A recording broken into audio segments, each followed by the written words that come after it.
It began with an idea that was as simple as it was dangerous. Wars do not have to be declared to be fought.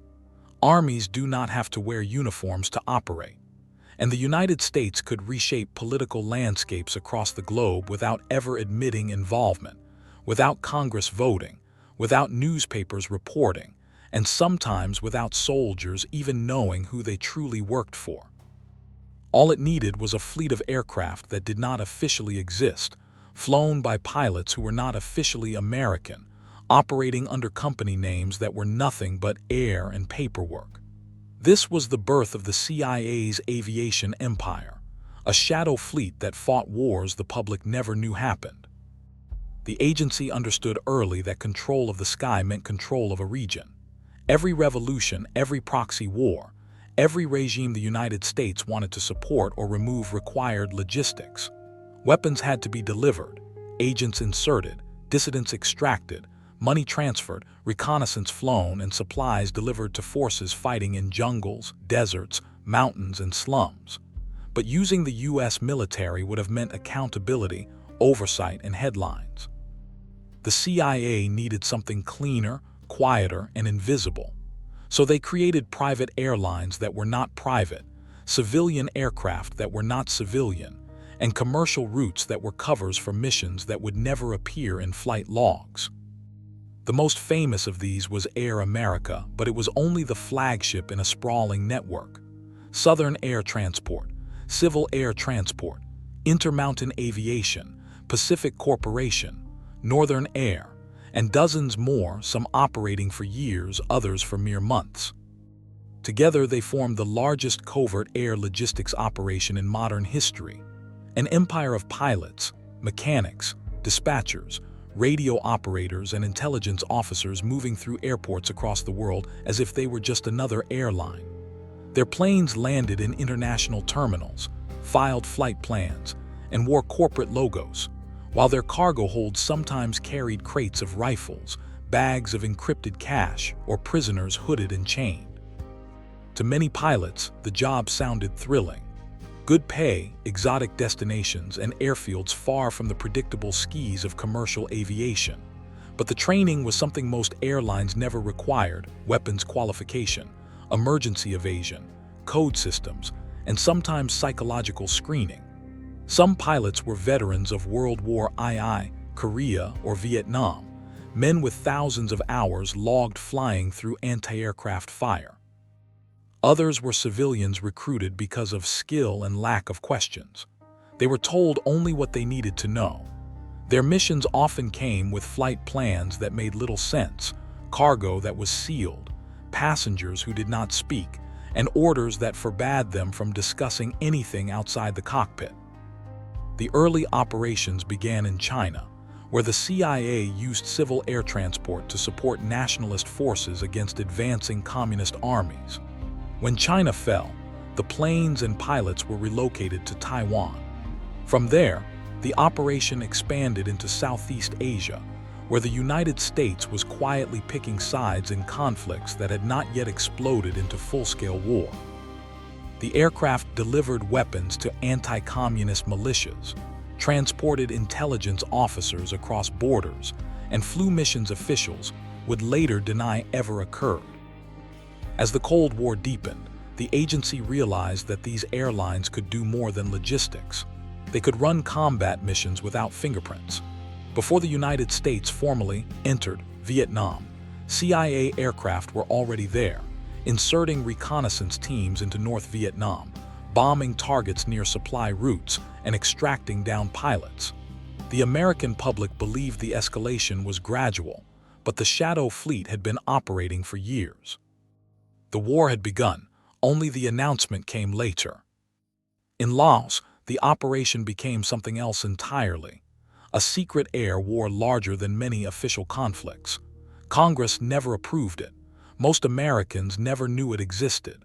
Yet during its peak, CIA airlines were taking off every few minutes from airstrips that had been bulldozed into jungle clearings. They delivered Hmong guerrillas into combat zones, evacuated wounded fighters, and provided lifelines to villages that survived only because rice and ammunition fell from unmarked aircraft. The airlines were the artery of America's clandestine presence in Laos. Without them, the secret war would have died within weeks. Missions were dangerous. Mountains, monsoon clouds, ground fire, and often no radar coverage. Yet the planes flew anyway, guided through storms by dead reckoning, compass headings, and the familiarity of pilots who had landed on dirt runways so short that a single miscalculation meant death. Some pilots became legends among local populations, known by call sign or by the thunder of engines echoing through valleys at dawn. To villagers, the Shadow Fleet was not a secret at all. It was their lifeline. Only back in Washington were the missions erased with careful classification stamps and sanitized progress reports. But the missions came with darker cargo as well. When the U.S. needed to move prisoners without record, the secret airlines could do it. No congressional oversight, no international scrutiny. Some historians allege that black sites and interrogation centers across Southeast Asia were supplied this way. Prisoners were loaded onto aircraft in one country and unloaded in another where legal restrictions did not apply. Their names vanished from paperwork. Their fates became classified footnotes in a war fought in the margins. The airlines also played a role in psychological operations. Leaflets dropped on villages promising forgiveness to defectors, loudspeaker missions, show-of-force flights, and sometimes grisly deliveries, bodies of insurgents flown back into hostile villages and dropped on roads as warnings. Nothing about these missions resembled the image of commercial aviation. These were not airline pilots. They were soldiers without uniforms. When the CIA needed to support anti-communist movements elsewhere, the airlines expanded yet again. In Indonesia, they supported rebellions the public never learned about. In the Congo, they dropped supplies to forces fighting civil war. In the Middle East, they moved weapons to allies whose loyalty was fragile and transactional. In Latin America, they supported paramilitary organizations confronting revolutionary movements. These operations created political outcomes that shaped the world for decades. Yet the official record preserved nothing but flight numbers, invoices, and corporate paperwork. Inside agency headquarters, the brilliance of the system was its simplicity. If a mission succeeded, American influence expanded. If a mission failed, the State Department could deny everything. A crashed plane could be explained as a transport mishap. A dead pilot could be disavowed. No flags on the fuselage, no U.S. Army patches, no legal liabilities. The perfect system for a government that wanted global influence without democratic debate. But the secrecy came with cost. Pilots who died in Laos, Cambodia, or Burma were often buried quietly, their families told only that a commercial aviation accident had occurred. Some never received military honors because officially they had never served in combat. Their names were missing from memorials. Their deaths were classified. Even decades later, some families still do not know the truth of where their husbands, fathers, and sons died. For the agency, this was the price of deniability. For the families, it was a lifetime of uncertainty. Some operations blurred into moral compromise. In Laos, allegations surfaced that some aircraft were used to transport opium grown by tribal allies. Some investigators claimed that without drug profits, the anti-communist forces could not afford to fight, and that the shadow airlines became conduits for the narcotics economy that spread across the region. Former CIA officers deny this, insisting that the agency merely looked the other way. But pilots who loaded crates in remote valleys admitted that the cargo sometimes smelled more like vice than victory. The pattern repeated throughout the Cold War. Whenever the United States needed involvement without acknowledgement, the Shadow Fleet appeared. When the Bay of Pigs invasion was planned, aircraft with CIA pilots flew combat missions while Washington pretended innocence. When the scandal broke, the agency simply changed airframes, moved operations to new shell companies, and resumed. If Congress began investigating one airline, the CIA created two more. Some of the missions bordered on technological marvel. Aircraft were modified with cameras, infrared scanners, long-range radios, and surveillance systems years ahead of civilian aviation. Others were rigged for low-altitude drops in narrow valleys, where hostile forces could hit aircraft with rifles from the ground. Pilots trained to fly nap of the earth, using treetops as cover, skimming riverbeds to hide from radar. This was not commercial flight. It was military flying disguised in corporate branding. Then came Southeast Asia's collapse. When Saigon fell in 1975, shadow airline aircraft were among the last to leave, evacuating wounded allies, diplomats, intelligence officers, and civilians desperate to escape. Some pilots flew overloaded aircraft through ground fire, taking off from runways so full of burning debris that the wheels sparked as they left the ground. Many of these flights were not logged. They were done out of loyalty to people who would not survive the new political order if left behind. After Vietnam, many Americans assumed the CIA was done with private airlines. Officially, the agency downsized, but unofficially, the model proved too effective to abandon. It reappeared in Central America during the 1980s, when the U.S. wanted to support Contra forces in Nicaragua while denying direct involvement. Planes flew from secret airstrips in Costa Rica and Honduras. Weapons were dropped into jungle clearings. And once again, pilots died without recognition, shot down by anti-aircraft fire or lost in mountain storms. Their deaths were written off as the result of bad weather, navigation error, or mechanical failure. But congressional investigators knew better. The Shadow Fleet had simply redeployed to a new battlefield. Even after the Iran-Contra scandal exposed some of these networks, the system survived. Shell Airlines dissolved and reformed. Planes were repainted. Flight logs rewritten. Contracts moved from the CIA to private contractors providing aviation services that looked suspiciously familiar. The Shadow Fleet did not disappear. It evolved into a privatized industry working for U.S. intelligence in wars that still lacked public acknowledgement. By the time the War on Terror began, the model was fully mature. Aircraft were now used not just for logistics but for rendition flights, moving detainees to interrogation sites in countries where oversight did not exist. Plane tail numbers changed. Aircrews were told little. Passengers were shackled, hooded, and flown across continents at night. When reporters traced the flight paths, the CIA responded the way it had always responded: silence, deflection, and new shell companies. The true scale of these operations may never be known. Many records remain classified. Some flight logs were destroyed. The rest exist in archives behind redactions. But flight data, cargo manifests, leaked documents, and testimony form a consistent picture. A global air armada operating in the gaps between law and war, between truth and denial. The brilliance of the system was that it let the United States fight conflicts without triggering constitutional constraints. No declaration of war, no congressional debate, no draft, no headlines demanding accountability, just small teams on the ground supplied by aircraft that could vanish behind corporate paperwork, operating under the logic that geopolitical outcomes mattered more than transparency. Decades later, some pilots who survived look back with mixed emotions. Pride in the flying, the most dangerous and demanding of their careers. Pride in rescuing civilians, evacuating wounded forces, and delivering supplies to allies. But also regret. Regret over missions that supported dictators, fueled civil wars, enabled torture, or kept conflicts burning long after diplomatic solutions were possible. Many admit they did not know the full political context until years later. They were pilots, not policymakers. They flew where they were told because pilots who asked too many questions found themselves grounded. Historians face a similar dilemma.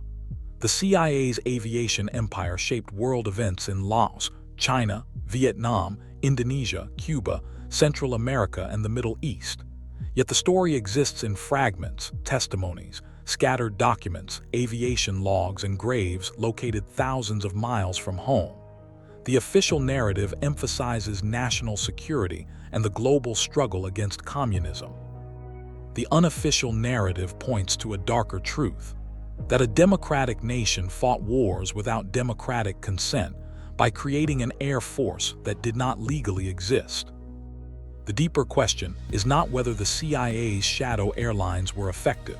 They were. The question is what their existence says about the nature of American power. The United States built a global aviation network capable of influencing governments, supplying rebel armies, and conducting operations across continents. And it did so without the public ever being asked whether these missions were worth the cost. In a republic founded on oversight and accountability, the Shadow Fleet operated beyond both. The story forces uncomfortable recognition. Great powers do not always need armies to wage war.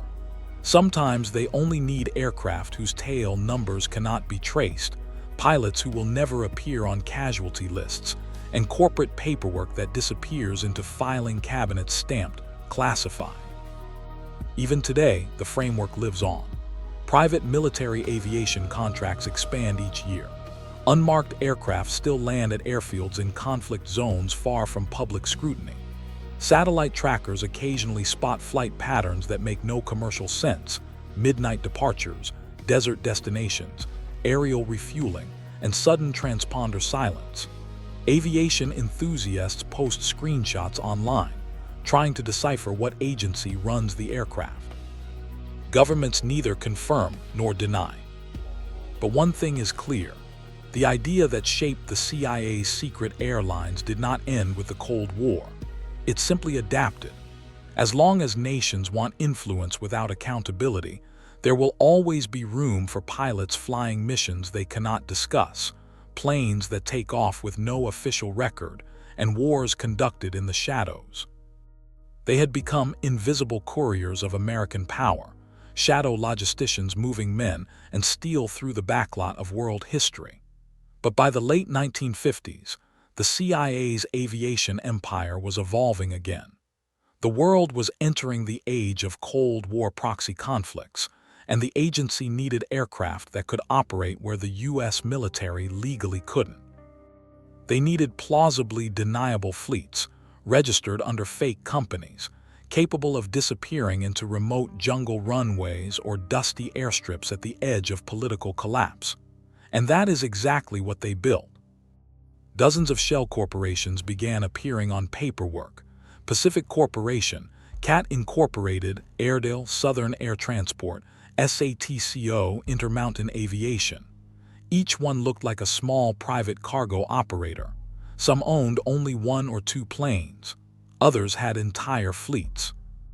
The CIA set them up with immaculate layers of legal insulation: lawyers, accountants, insurance policies, incorporation documents, board minutes, everything needed to look legitimate if a congressional committee or foreign government came digging. On paper, they were just businesses. In reality, they were the logistical bloodstream of covert American warfare. The paychecks came from private offices registered in Delaware. The planes flew from military bases no civilian airline could normally access, and the men flying them were a strange hybrid: half airline pilot, half covert operative. Many were former WWII aviators lured by high salaries, adventure, or a sense that patriotism required more than 9-to-5 duty. They signed contracts with strict non-disclosure clauses. They flew without uniforms. Their missions didn't appear in flight logs, and if they died, their families were often told nothing more than aviation accident overseas. In Southeast Asia, the intelligence empire of the air reached its apex. By 1961, the CIA's planes were everywhere. They delivered ammunition to Laotian guerrillas. They dropped agents into Chinese territory at night. They evacuated entire villages from North Vietnamese incursions. They transported U.S. Special Forces teams pretending to be advisors who officially weren't in combat. Some flights sprayed herbicides and defoliants under programs later sanitized under different code names. The pilots called themselves simply drivers, but they were changing the future of nations one cargo manifest at a time. Then came the Bay of Pigs, And when the attack collapsed, the public saw photographs of burned wreckage and captured pilots revealing they were flying aircraft leased through CIA-linked proprietaries. The facade cracked, but the agency did not retreat. Instead, they evolved. They expanded deeper underground. Air America, the most famous of the CIA's covert airlines, became the crown jewel of this air empire. It was not a small airline. At its peak, it was larger than many national carriers, with hundreds of aircraft including helicopters, cargo planes, and specialized spy-configured units. It had maintenance crews, training programs, dispatch systems, logistics officers, and official contracts. It even printed promotional merchandise. It looked like a real aviation corporation because it was one, just one that answered to Langley instead of shareholders. And through Air America and its sister companies, the CIA fought a war in Laos that Congress barely even knew existed. The American public was told the United States was not engaged in direct conflict there. Radio broadcasts, press releases, and government briefings all said the same thing: limited advisory roles, humanitarian presence, nothing more. Meanwhile, CIA aircraft were dropping millions of pounds of bombs, ammunition, equipment, and supplies. They were flying some of the most dangerous combat missions of the entire war. They were recruiting, supplying, and controlling a secret Hmong army led by General Vang Pao, a force that would ultimately bleed heavily in battles history barely recorded. Often, Air America pilots flew without escort. When shot at, they had to fly low, hugging mountains to escape surface fire. They modified their landing techniques to reach tiny remote strips carved into jungle hillsides. Some pilots said that landing on those runways was like trying to stop a semi-truck on wet ice while steering with a single finger. If their aircraft went down, search and rescue wasn't guaranteed. Sometimes even coordinates were classified. The CIA's airline network did not only fly weapons. They moved intelligence assets, refugees, and millions of dollars in cash. They ran supply chains for covert radio stations and secret ground outposts. They flew government leaders from countries that technically denied hosting American forces. They inserted surveillance teams into territory controlled by communist guerrillas. They operated under code words, false manifests, and diplomatic waivers that technically did not exist. In Vietnam, the pattern repeated, then amplified. Southern Air Transport transported weapons, personnel, and classified supplies into bases that officially did not hold combat forces. Intermountain Aviation supported forward operations that the public was told never occurred. And when the U.S. pulled out, many aircraft followed the next secret war, wherever it was needed next. The airlines became nomadic instruments of covert geopolitics. By the 1970s, the CIA was juggling so many airline fronts that even the agency's internal auditors struggled to track the finances. Paper trails crossed borders, jumped jurisdictions, and looped through front offices so well disguised that not even veteran legislators could map them completely. A handful of senators attempted to investigate, including efforts during the Church Committee hearings. But even then, the full scope was never disclosed. Witnesses spoke behind closed doors. Some corporate documents were classified and locked away, and new revelations showed that CIA airlines were still active in Latin America, Africa, and the Middle East. The shadow fleet shifted again. Traditional aircraft began sharing airspace with new specialized platforms designed for surveillance, electronic monitoring, and intelligence extraction. Some looked like ordinary cargo planes but were filled with signal interception systems, long-range cameras, and radio direction finders. Pilots said they sometimes flew missions so covert that they never knew their true target. They simply flew the grid they were told to fly and transmitted what the ground stations recorded. In some conflicts, CIA aircraft became air ambulances for irregular forces. In others, they turned into ghost freight haulers carrying weapons to insurgent groups the United States publicly denied supporting. Sometimes they flew under foreign flags. Sometimes they bore no national insignia at all. They were machines of deniability, aviation designed to give Washington a way to act without officially committing troops or admitting involvement.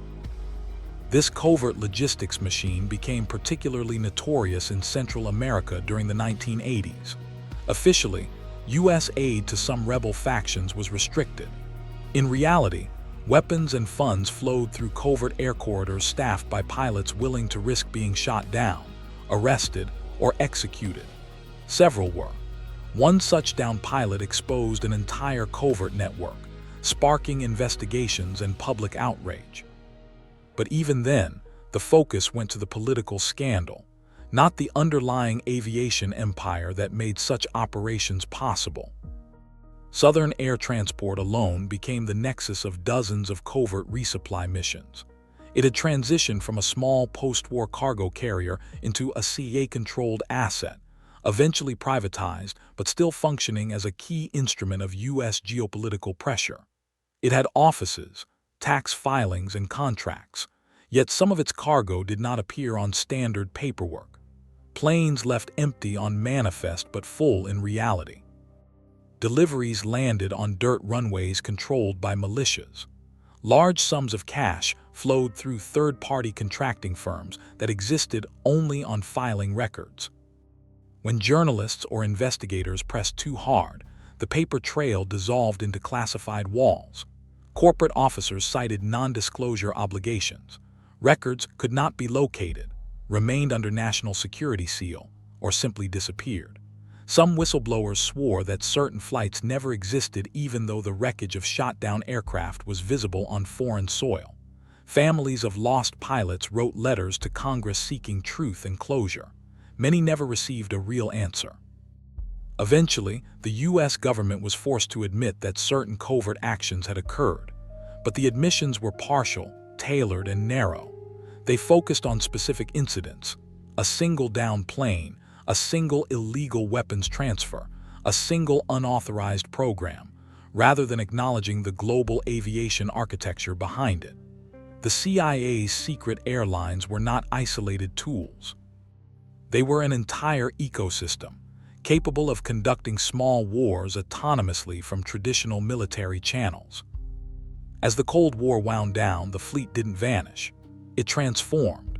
Some of the proprietary airlines were quietly dissolved. Others were sold to private owners who may or may not have known the full history of their acquisitions.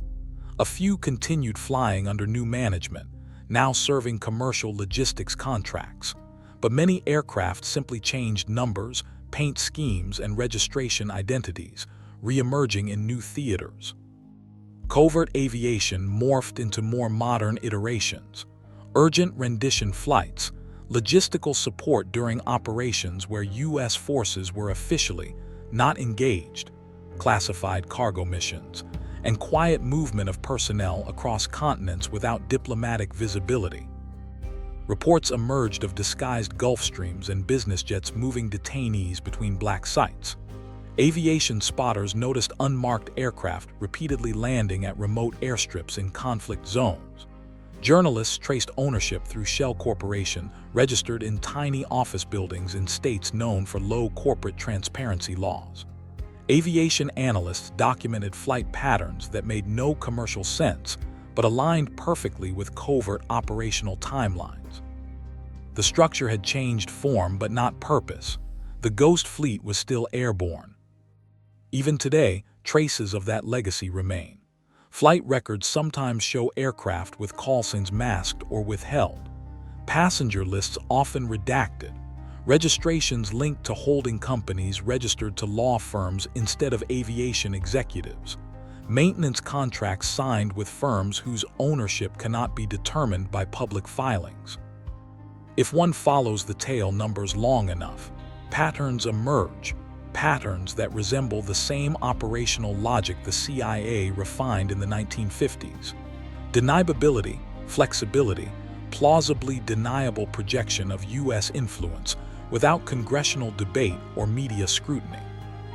And that is the true legacy of the CIA's secret airlines, not just the covert air wars in Laos or the clandestine supply lines of Vietnam, not only the exposed flights of Central America or the deniable operations in Africa, Their real achievement was something far bigger: the institutionalization of permanent, global, off-the-books military aviation.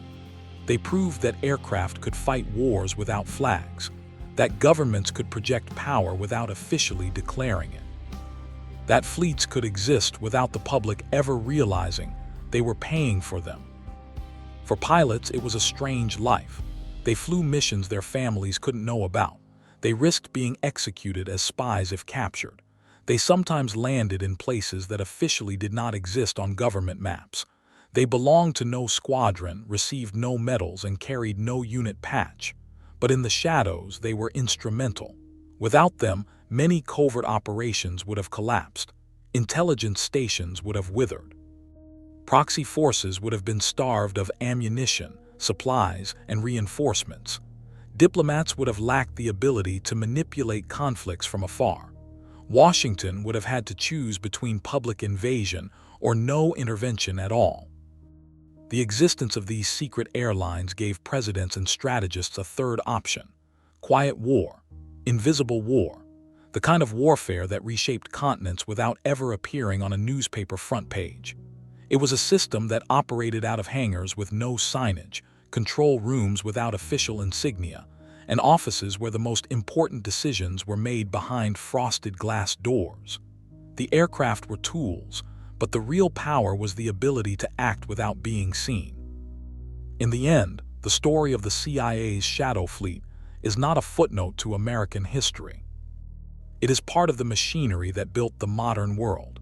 The borders of nations, the survival of governments, the outcomes of coups, insurgencies, and proxy conflicts, all were influenced by planes that officially never flew. Even now, intelligence agencies around the world follow the model the CIA pioneered. Covert aviation is no longer rare. It is standard doctrine for major intelligence services.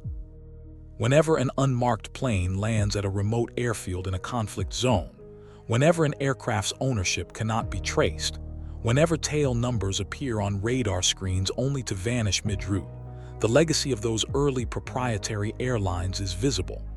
A legacy built on secrecy, deniability, and the undeniable reality that in modern geopolitics, power is not just projected by armies and diplomats, but by aircraft that leave no official trace. And long after the last Air America helicopter was scrapped, long after the corporate shells were dissolved and the paper trails scattered into classified archives, the truth remains.